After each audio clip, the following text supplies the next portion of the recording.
seguimos con otro punto, ¿no? Y los demás, como que me falta gente, ¿no? Ah, bueno. Han caído por la historia. ¿Se oye hasta allá? ¡Qué barbaridad! Acérquese a esta unidad de sonido. Basura. Pescado frito, pescado barato. Un sonido de antes, ¿no? De acá. Un sonido de antes de esta zona histórico, el pescado frito, pescado barato. Abasolo. En Abasolo. Arriba antes estaba la sirena. Uy, y yo también me acuerdo, ahí pasaba y siempre era eso, la oferta del pescado, siempre, siempre. La sirena, pero ahora... Estuvieron así de convencerme. Así faltó para que Nosotros yo... veníamos por el pescado para los gatos. Ah, también. Yo como mi tía vive en la casa esa... También había una fondita, ¿no? Ahí, ¿no? En la mera esquina de Jalitic y Abasolo. Aquí los Bueno, aquí antojitos. también, los antojitos. Bueno, ya vamos por menos.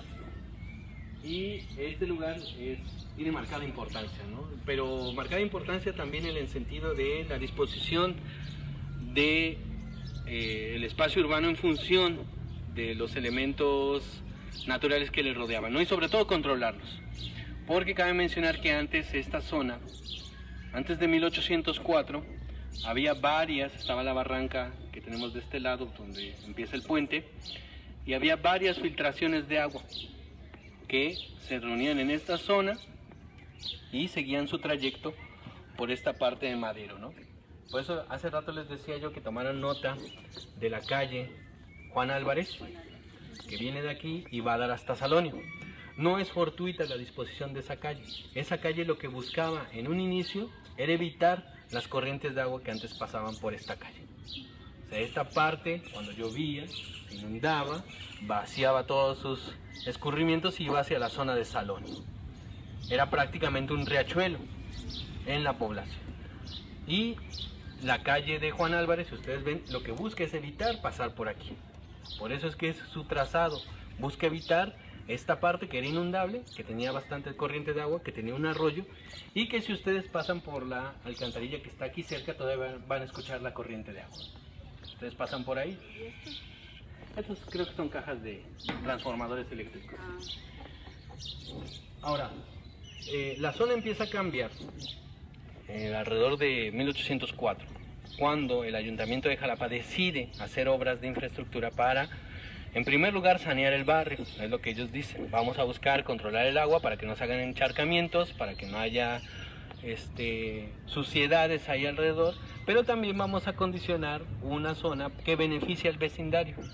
Y esto, para beneficiar al vecindario, pensaron en unos lavaderos.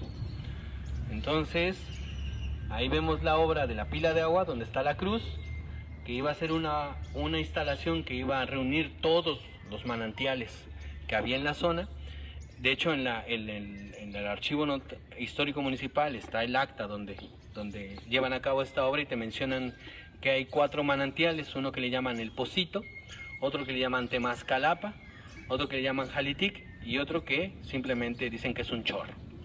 Entonces ellos hablan, antes de la construcción de estos lavaderos y de esta pila, de 4 corrientes de agua que de la barranca venían para acá. Usualmente nosotros, cuando decimos Jalitic, pensamos en un solo punto y pensamos que es solo un brote de agua, pero con estos documentos vemos que eran varios, y a partir de su unión a esta pila es donde ya se homogeniza y queda un solo nombre, el de Jalitic.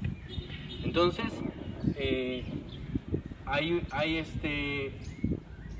el archivo encontramos los diagramas de dónde estaban los manantiales, que prácticamente estaban en la pared de la barranca que se aprecia aquí al inicio del puente, y cómo hay diversos ductos que llevaban el agua hacia detrás de esta pila que está coronada ahí con una cruz, ¿no? Volvemos a lo mismo, la sociedad también entregaba sus obras públicas a cuestiones espirituales, ¿no? Entonces por eso está la cruz, para que ahí haya una ayuda celestial y que el agua no vaya contaminado, no vaya a hacer daño, ¿no? Al mismo tiempo, después de esa pila se construyeron estos lavaderos para que las personas del vecindario tuvieran un lugar donde lavar la ropa. Y la obra también incluyó una serie de abrevaderos para bestias de esta zona y una fuente pública de recolección de agua. Entonces esas dos obras ya se demolieron, pero antes había una fuente pública donde la gente podía disponer del agua para para el uso cotidiano, y estaba un abrevadero de bestias. Esas dos ya, ya se derrumbaron y simplemente quedaron los lavaderos, ¿no? Entonces, ahí se empezó a gestar esto, y también se gestó la construcción de una cañería que iba a controlar todos esos desagües para la parte baja de la ciudad. Entonces, con esa obra se ganó una calle. Ahorita, por ejemplo, esta parte donde viene el carro rojo, ahí que se levanta y que vuelve a bajar, eso es nuevo, eso es una adaptación que se hizo para que los automóviles pudieran acceder desde Milán hacia esta parte. Fue un terraplén, pero antes estaba mucho más bajo el nivel del suelo y era por donde pasaba el agua. Ahora, cuando se hicieron trabajos de estudio arqueológico en todo el centro histórico de la ciudad, solamente en 2 puntos se encontraron restos prehispánicos dentro del centro histórico de la ciudad. Uno de ellos es atrás de San José, y lo que ahí se encontró fue cerámica y algunas esculturas, pero de una época muy anterior a la llegada de los conquistadores. Estamos hablando de que esos restos de cerámica en San José estaban datados en más o menos los años 300 y 600 después de Cristo. Los españoles llegan hasta 1500 después de Cristo. Entonces, que coincide con los de Macuiltepec, exactamente. Entonces, esos restos se hallaron acá. Y aquí, donde está unos registros de luz atrás de la pila de agua, es donde se encontraron cerámicas de la época del siglo XVI. Se encontraron cerámicas vidriadas y cerámicas con solo pulido. Y esas pulidas tienen que ver con tradiciones prehispánicas. Pero también los arqueólogos lo que encontraron es que el núcleo poblacional no estaba sobre la base, sobre el llanito que hace esta barranca, sino que la disposición de la cerámica que se encontró fue porque alguien desde la parte más arriba dispuso de los materiales, ¿no? O sea, lo que te habla que la parte habitacional estaba arriba, donde habíamos visto que estaba la placita esta de los barrios de arriba, pues ahí es esa zona, y hasta 20 de noviembre, donde se apunta, según las evidencias que se han encontrado, la presencia prehispánica de Jalapa.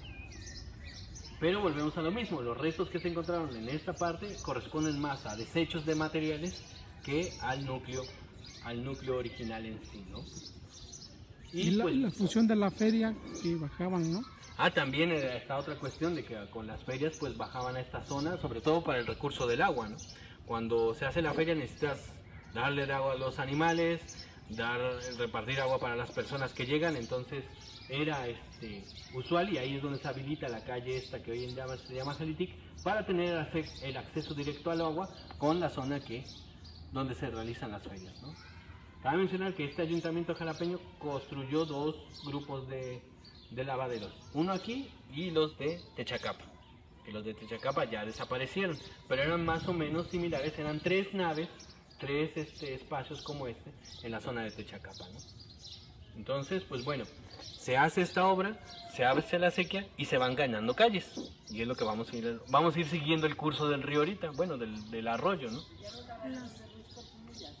Ya son del siglo XX. ¿Los de Camino Antiguo a Coatepec? Los de Camino a Coatepec también son ya del siglo XX. Los de la sombra, ¿no? Le llamaban así. Sí, ya son del siglo XX, ya cuando se hace. Del siglo XX. Le llamaban antes lavaderos del Paso. Entonces, y esos lavaderos fueron construidos por ferrocarrileros.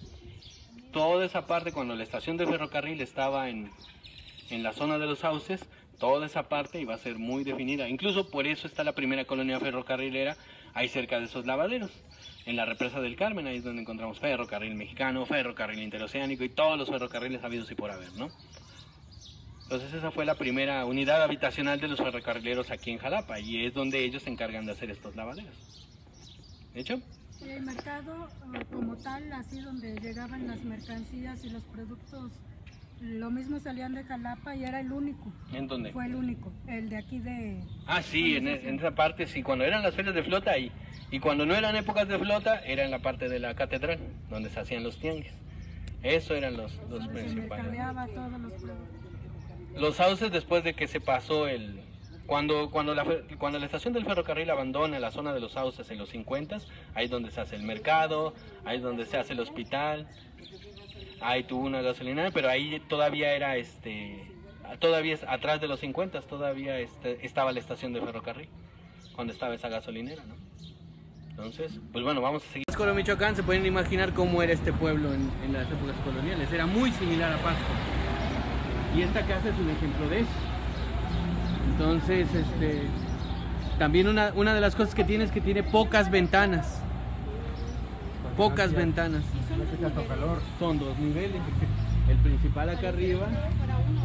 Pareciera que nada más fuera uno. Entonces, que también eso te habla de cómo se adapta las construcciones al entorno, ¿no? Está bien que está de subida, pero la casa va a mantener 2 niveles por el mismo desnivel de la calle. Si quieren vayan a echar un ojo. Vamos para acá. Bueno, ahorita que pasen los autos, ¿no? Porque luego son... No. También ahí enfrente tienen un número en cerámica que dice 6. Esos números fueron los que pusieron ya en el siglo XIX para las casas. Vámonos. Muy como que... Como de las mismas estructuras empezaron a poner el número de orden. Exactamente. ¿Muy qué, perdón? Sí, dispuestas muy parecidas, ese es el estilo.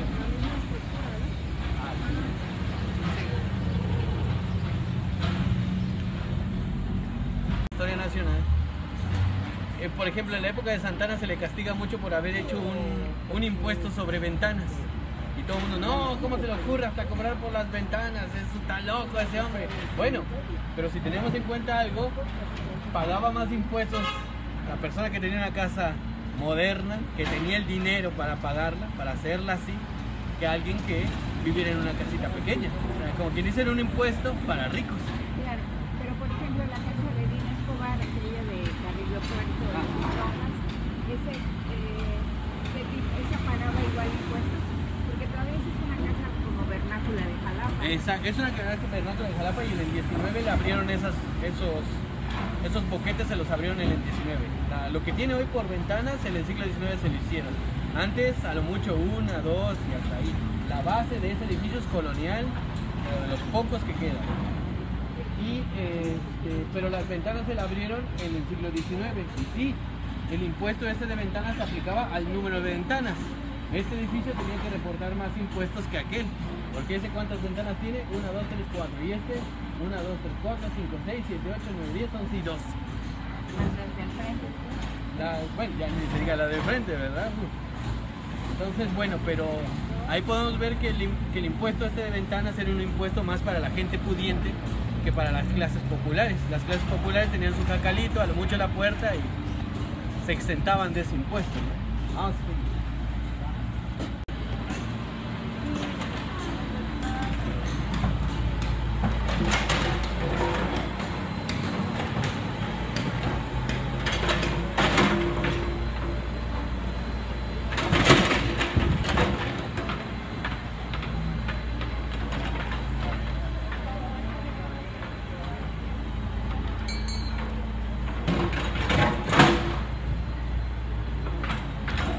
García. Ahí también hay otra sequía de bastantes dimensiones. Entonces el agua que venía de Jalitic venía por esta parte, la de Madero, luego Salonio, luego se metía por estas casas donde está ahorita el archivo de concentración de Jalapa y venía para acá, para Jesús García. De ahí se metía, era conducida hacia otra sequía que iba a estar en Juan Soto. Entonces ahorita Juan Soto es donde está Jalapeños Ilustres, la carnicería está de Techacapa para Zamora. Y si ven la forma también de la calle Juan Soto, es toda serpenteada, que seguía el transcurso de un antiguo chorro de agua, ¿no? Un antiguo rito.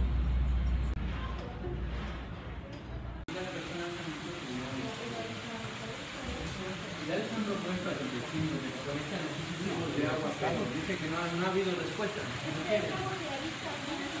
¿Perdón? Sí, pues no sé qué tan limpia esté, porque no sé qué tan limpia esté por las filtraciones de la ciudad, pero que es agua de manantial, es ahí en el fondo donde, bueno, quien pueda, con extremo cuidado porque esto está muy resbaloso. Por ejemplo, ahí se pueden ver los ladrillos delgados, delgaditos, son de la época colonial. Y esta placa que está aquí es del año de 1717, por ahí ha sido. 77 y 1777. Aquí alguien, un buen alma caritativa, en algún momento le puso cemento a las hondonadas para poder leerlo, porque sin estas hondonadas, sin estos cementos sería ilegible, ¿no? Salvo esto que está muy... Pero ahí... Juan Soto, se va todo esto para Juan Soto, después para detrás del cuartel del vecindario, bueno, de Gastón Melo, y...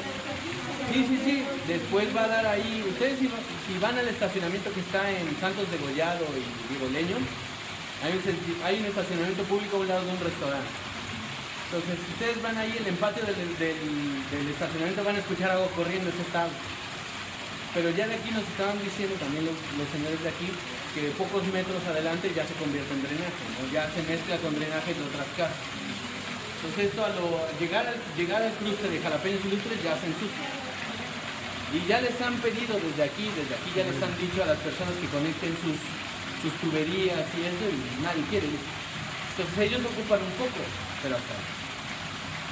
Entonces, bueno, ahí se puede apreciar la cajita y todo que recoge el agua de manantial. Y luego viene de este lado, ¿no? Exactamente, viene de ese. Todo esto es la caja. De hecho, aquí si ven, también se conserva esta cosa que parece como el de Jalitic. Está la cruz de Jalitic. Entonces, podríamos pensar que aquí arriba hay una cruz como la de Jalitic.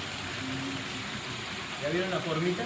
Porque aquí empata con la cuestión de la Llorona, ¿no? El mito de la... También con eso empata. Esos arcos ya pusieron a raíz de los que tienen una encima. Pero por ejemplo, miren aquí, esta parte de acá, son las de mis antiguos. Y ahí se está filtrando, porque ya tiene apertura, todo eso. Aquí viene otro tubo, ¿ya ven? No, es agua grande. Está fría.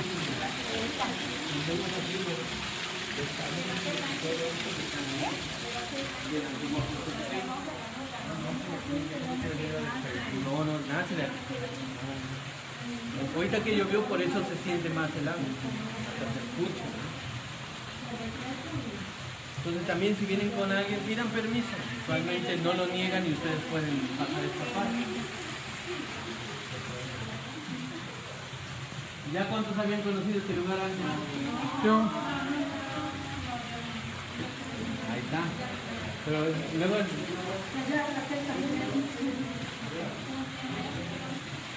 Entonces, a partir de aquí estaba la caja y los lavaderos estaban de este lado, ¿no? 3 filas de lavaderos. Hasta Santos de Gollado y de ahí tiene con el Murillo Vidal y el río, todos los vecinos, ahorita pasan por la sangre. El destino final es el río de la sangre. Mira, allá va. El de los lagos de la sangre. Ahí. Bueno, para la iglesia de San José nuestra siguiente parada. Tortas, refrescos. De su torta y de su refresco. Ya para... Yo creo que ya aquí ya es mediodía, ya hemos caminado bastante, entonces aquí vamos a hacer la última parada.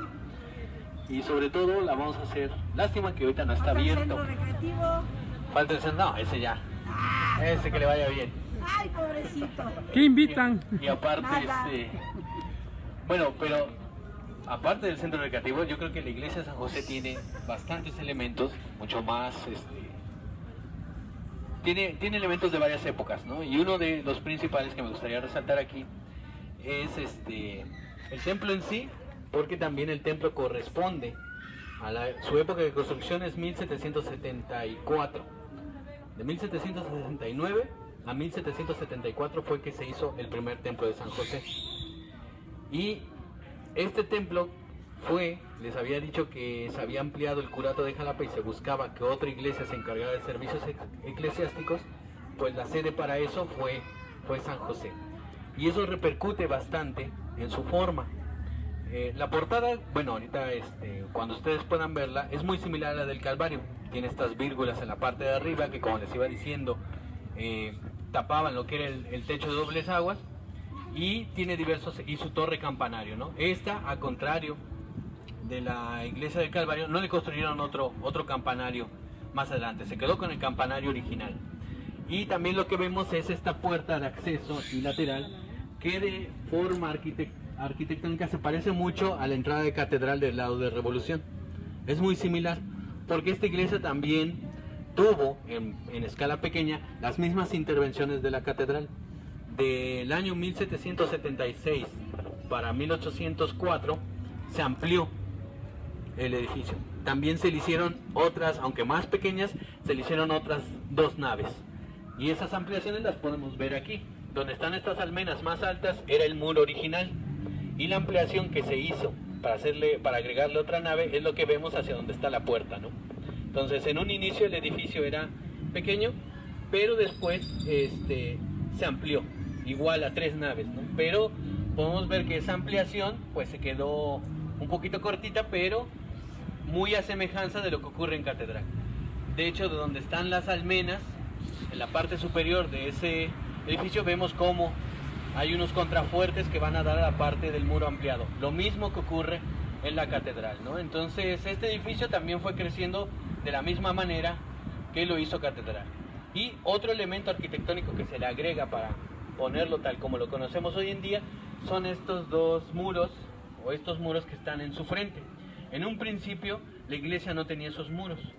Esos muros se construyeron a manera de baluartes, a manera de contrafuertes, a manera de parapetos, esa es la palabra más exacta, parapetos, durante la Guerra de Independencia. O sea, cuando se construyó la iglesia no estaban estos 2 muros, sino que cuando ocurre la Guerra Civil en 1812 y 1815, se hace un proyecto para fortificar de alguna manera la iglesia y que sirviera como un punto de observación al Camino Real y ante los posibles embates insurgentes de la época. También se buscara que el conjunto de la iglesia, y con estos parapetos que se colocaron aquí, resguardaran y protegieran el cuartel de dragones, que es ahorita el cuartel de San José, el cuartel de policías que estaba ahí atrás, ¿no? Me resbalé con la bolsa. Cuidado ahí. Yo solita me resbalé con la bolsa.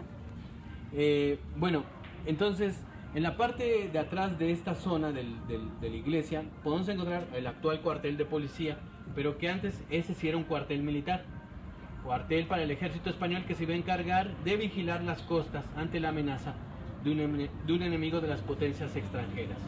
Entonces, los parapetos que se le hicieron, o estos muros que se le hicieron alrededor a la iglesia, servían también como una primera defensa para quien quisiera atacar el cuartel. Entonces, no hubo una batalla como tal, pero sí se construyeron en medida de prevenir. Y si ustedes observan, no esta esquina, sino la que está del lado de Jalapeños Ilustres hacia el lado oriente, van a encontrar que su esquina está muy pronunciada y es muy similar a las esquinas de las fortalezas de San Juan de Ulúa, de la fortaleza de San Carlos en Perote, porque se trataba de una instalación militar. Antes era solamente una iglesita sobre una lomita, pero a raíz de los conflictos bélicos de la Guerra de Independencia se decidió hacer no, pero están limpiando apenas. Pues a ver, le pedimos permiso.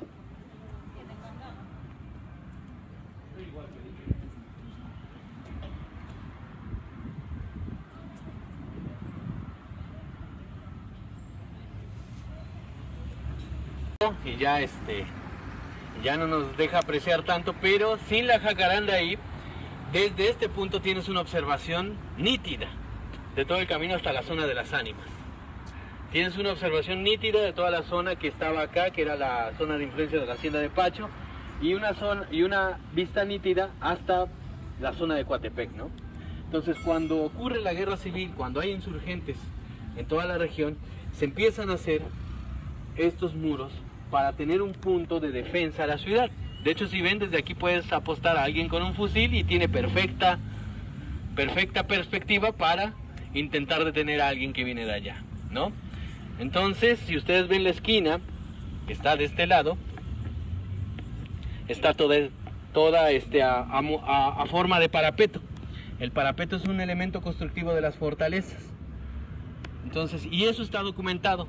En el Archivo Histórico Municipal están las menciones a la construcción de los parapetos de San José, es decir, a la construcción de estos muros. Entonces, y también buscaba ser un punto defensivo antes del cuartel que estaba aquí atrás a sus espaldas. También la plaza donde ahorita se construyó el mercado de San José debe entenderse en principio como una plaza de ejercicios militares y no una plaza de tianguis o una plaza prehispánica, sino uso y exclusivamente para los militares que estaban en aquel cuartel, ¿no? Y pues bueno, les iba yo diciendo que la fachada es muy parecida a la del Calvario, ¿no? Tiene sus vírgulas en la parte de arriba, tiene sus columnas, la zona del coro, la del campanario, es decir, las dos, tanto el Calvario como San José, son de la misma época, la segunda mitad del siglo XVIII, ¿no? Pero a diferencia del Calvario, San José tuvo dos ampliaciones de naves al edificio original, ¿no? Una es esta donde se aprecia esta cúpula, es una ampliación, y la otra del otro lado, del lado poniente, que son muy parecidas en arquitectura y estilo al edificio de la catedral, ¿no? Entonces, al mismo tiempo que la catedral iba creciendo, esta iglesita también se vio en esa misma circunstancia. Pero era para... ¿No? Me regresé y los perdí. Uy, qué mal. Me perdí. Pero Pero aquí para el uso militar de lo que ahora conocemos, o bueno, desde hace años conocemos como mercado San José, ¿fue hasta qué años hay? El uso militar fue hasta el siglo XIX, todavía era cuartel de militares hasta el siglo XIX, ya de hecho hasta Jara, Corona, cuando Heriberto Jara lo transforma ya en cuartel de policía. Ajá. Pero el edificio del mercado no existía. ¿Pero cuándo es que aparece? Cuando aparece en los 40, ¿no? Cuando se traslada la CNC a este lado. Cuando se hace el edificio de la Confederación Nacional Campesina, pues también el proyecto incluye la creación de este mercado. Digo, para que estuvieran aliadas las organizaciones campesinas y aquí vinieran a vender los productos, ¿no? Pero antes era solamente una plaza, había unos juegos antes. Plaza de armas, ¿no? Era una plaza de armas, por decirlo de alguna manera. Era para ejercicios militares. O sea, por aquí el jefe de plaza decía firmes y todos los militares tenían que presentarse ahí, ¿no? Pero no es una plaza de la época prehispánica, tampoco fue un tianguis de la época prehispánica. De hecho, en esta zona era donde llegaba el pueblo de Jalapa, aquí eran ya las casas de la orilla.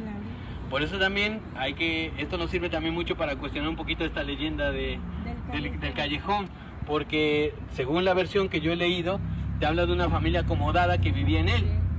Pero una familia acomodada no se iba a permitir vivir en las afueras del pueblo. Una familia acomodada vivía en el centro, en la parte medular donde estaba ya habíamos dicho, la zona ahí alrededor del Parque Juárez, era la zona de los habitantes españoles, de la gente de más recursos. Entonces, si había una familia de dinero y eso, vivía allá y no acá en las orillas. Aquí vivían los pobres, aquí vivían los indígenas, aquí vivían los que recién llegaban, los que apenas estaban formando su vida aquí en Jalapa, era donde llegaban a esta zona. Y este callejoncito que se formó entre 1770 y 1815, según algunos mapas, pues era parte del barrial, ¿no? Parte del populacho. Entonces una familia de grandes recursos no vivía aquí. Lo que sí cuentan en algunas anécdotas es la barranquita, porque aquí ahorita ya le vemos unas escaleras y esas escaleras también un poquito aligeran el paso de las personas de allá abajo para acá. Entonces ese callejón se formó más como que una forma de llegar más rápido a esta iglesia que dando la vuelta por la parte esta de la ampliación Zaragoza, de Zamora, perdón, la ampliación de Zamora, o por esta parte de Rojano, como que para no dar esas vueltas mejor hago un acceso directo y le entro por acá, ¿no? Ahora, también el nombre de Jesús te ampara, si nos ponemos en esa cosa, podría ser de que, bueno, está la barranca y si Jesús te ampara vas a llegar bien abajo, ¿no? Es como la de Bravo con el suspiro. Exactamente, o sea, son cosas que hay que tener en cuenta. Que era como época que utilizaban vocabulario de acuerdo a lo que sentían, a lo que estaban viviendo. Así es, eso hay que tenerlo en cuenta. Muchos de los nombres de las casas y de las calles antiguos tienen que ver más con experiencias propias de las personas, que ya después nos vino la moda de ponerles nombres de próceres, de gobernadores y de otras cosas, pero antes era lo que ocurría. Por ejemplo, la calle de Juárez, en la época colonial le llamaban calle del Otomano, porque había una persona de esa nacionalidad viviendo ahí. Entonces, ¿cómo identifico esa calle de otra? Pues ¿dónde vive el otomano? Tu pregunta. Y así era el nombre de la calle, ¿no? ¿Otomano? Otomano. Bueno. ¿Quién era otomano? Era turco, como quien dice, por decirlo de alguna manera. Bueno, y con esto, vamos para acá ya, para cerrar. Con esto cerramos este recorrido. Es que están limpiando la iglesia con un montón de agua, vamos a entrar todo. Bueno, pero antes de que se vea esa posibilidad, pues bueno, este recorrido se hizo en una parte del centro histórico de Jalapa. Como ustedes vieron y como ustedes sintieron en los pies, la ciudad se construyó sobre una serie de lomeríos, sobre una serie de rocas, y las personas de esas épocas se fueron adaptando a esas situaciones particulares. Esas cosas también te pueden enseñar de cómo la gente de estas regiones, sobre todo de esta parte serrana, están muy acostumbradas a caminar, porque no hay de otra. Hay que andar por todos estos lados, y eso nos enseña una parte de cómo somos, ¿no? Al mismo tiempo hicimos también un recorrido por los lugares más característicos del centro y vemos que tienen muchas historias por contar. Entonces, ¿qué no ocurrirá en todos los rincones que se fueron construyendo a lo largo del siglo XX? Hay muchas historias, hay muchas situaciones que ya rebasan estas partecitas. Estas son las más antiguas, pero toda la ciudad está llena de rincones que tienen sus anécdotas, que tienen sus explicaciones, y eso nos lleva, ojalá, yo espero, que eso les despierte a ustedes más la curiosidad por enterarse de las cosas que ocurren en otros lados, ¿no? Incluso las de aquí, si ven, historias faltan por contar bastantes, y tampoco tenemos una versión universal y exacta de las cosas que ocurrieron, porque todavía no hemos investigado lo suficiente sobre los repositorios institucionales. Entonces, en esa medida, lo que yo les comenté no pretende ser la verdad absoluta, ni tampoco pretende ser el único discurso, la única verdad para las cosas que se van dando en esta. Se da una aproximación en función de lo que yo he investigado y en las funciones de las cosas que yo he visto. Entonces, si ustedes me creyeron, yo soy el primer agradecido. Y en segundo lugar, bueno, pues ya cerrando todo esto, me dio un gusto conocerlos, me dio un gusto enorme compartir con ustedes estas situaciones, compartir este recorrido. Pues yo espero que a todos les vaya muy bien y que nos reencontremos después de julio.